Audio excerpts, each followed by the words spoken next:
Okay, hi. We're Elasticode, and today we're going to talk about product development and refinement. So you have a new product, right? First stage, you build some mock-ups, you build some design, then you go to engineering, you send it to Apple or Google, you wait a bit, and then you actually launch.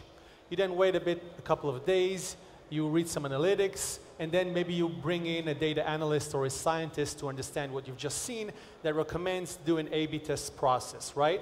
And then this cycle goes back to stage one. Because, again, more mock-ups, design, engineering, Apple, launch, wait, analytics, data scientist, A/B test, and again, and again, and again. This is the life cycle of product refinement if you haven't been to it before. Now, it's a time-consuming process that's resource-intensive, and the knowledge and the know-how isn't necessarily in-house data scientists, anyone. Basically, it costs a lot of money. Now, we've been doing this a long time, this process again and again and again and again, hoping that one day it might be better. You know, somebody smart had to say something about that a while back. He actually called it insanity. But back to present tense. Well, an intro is due. My name is Shai, and together with my co-founder Tomer, for the past 5 years, we've been dwelling in mobile applications, building actually 54 of them for our customers and for us. Basically, what it means is part of our bugs are in your devices right now. And we've been running in this rat race for a couple of years, and we asked ourselves a year back, is there a better way to go around this? And today, we'll show you how. So let's start off with the simplest scenario that we all can relate to. The dreaded sign-up screen, right? And let's take a Shakespearean dilemma, to Facebook Connect or not to Facebook Connect, right? You've all been there. So, what you'll do today is basically, you'll probably do some kind of A/B test, and the one that gets the higher conversion will win the test, right?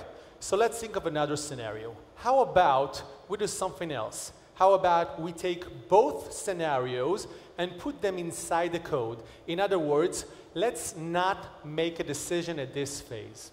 What comes next is the following. We'll put in a default scenario, which is the Facebook Connect. And I can tell you for sure that if we would have used that, we would have gotten a 75 conversion rate, which is kind of good. But let's see what happens in another platform. You still get the 75% conversion, but the platform tells you something else.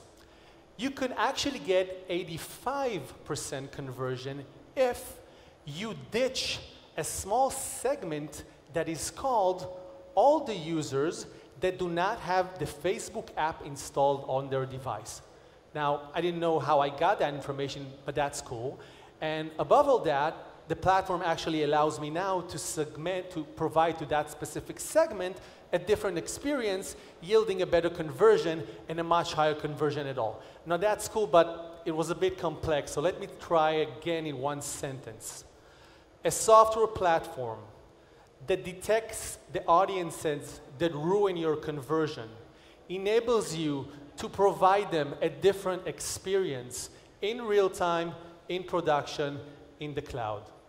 This is Elasticode. And how does it work? Simple. Data. Data, data, data, data. We aggregate all the information we can from the devices and make it our backbone of our technology, enabling us to actually segment and provide adaptive insights based on that information and on these parameters that distinguish different audiences. So, how do we integrate it? In one word, simple. In a geeky answer, like this. It's like 5 sentences of code that actually called a switch case or an if condition. Condition 1 in the dilemma is called sign up main screen, Facebook Connect, or the screen that provides the other sign up. And how do we control and manage all of this? Well, you do it through our extensive dashboard. You can do anything in segmentation there. You want to provide some kind of experience to users that have low CPU devices like iPad first generation, that's cool. You want to target right now only audiences with the Facebook Connect or an app installed, which is our competitor maybe. That works as well. How about enabling a new feature only for those heavy-duty users, you know, those that come into our app every day based on retention? That works as well. And maybe even location. I just want to provide one specific wording to the people that are now in Times Square at 11 p.m. on a Friday night, or even based on gender. And if that's not enough, you just go into the Insights tab, and there you're going to get all the information about what types of parameters distinguish those that do not convert. Then you make them another segment, optimizing and optimizing. Back to business. So, our business model is simple. If you're only using the segmentation, it's going to be mostly free. If you're going to use segmentation and insights, you're going to pay per volume. So, the next time you're building or refining a product, think again if you want to use this or if you want to build it with Elastic software that yields adaptive insights and enables real-time deployment. This is audience adaptive software. We are Elasticode. Thank you.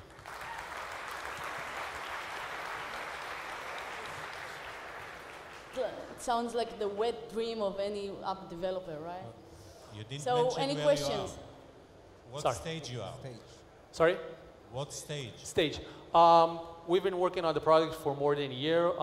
Last 6 months, we've opened it to an alpha versus beta.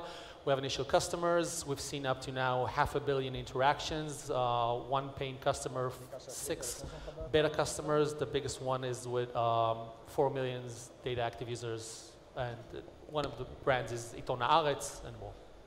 Okay. First of all, great presentation. Thank you. Thank you. I would like to ask about privacy. Right. How do you see this, and who takes the responsibility on what you're doing, like the app developer or yourself? Or? So that's a good question. Privacy relates to information, you actually related information that we grab from the device.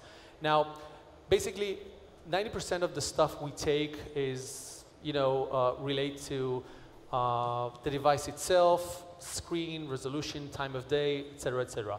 Now, there are more interesting stuff like the app is installed, for instance, that can drive more sense of issues.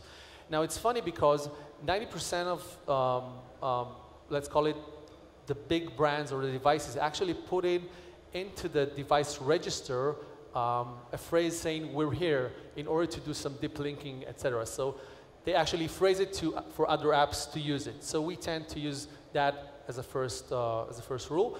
But drilling into more specific issues, at this point, we actually use the developer as a front-end liability case. Sorry? Is this focused more on beta and dev stage or operations? I'm sorry, what is... Okay. When you implement this thing, in terms of the application lifecycle, is it meant to be used during beta and development or also during operations? Cool, great. So we think of this product as a product that works in build and refinement, but works live. And I'll give you an example. This is not in testing stage. This should be in production.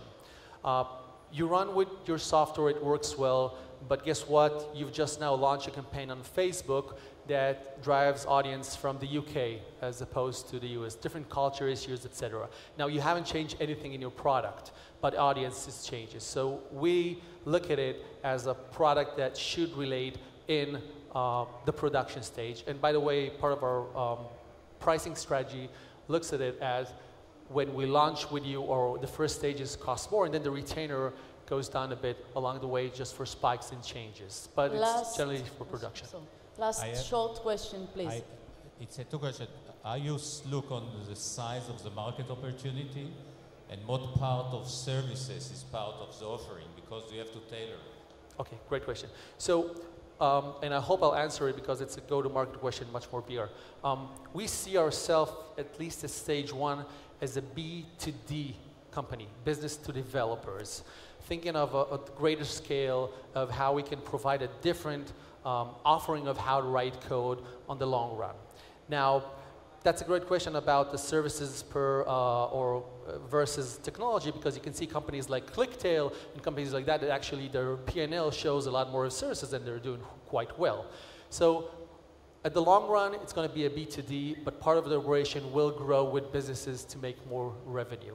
There are two companies that actually are B2D, are in the billion-dollar market, which is GitHub and New Relic, for instance, that they both started in the sense of B2D all the way, and then GitHub not, but New Relic as an example, tailor services to big brands and the like. Hope it answers your question. Thank you very, very much.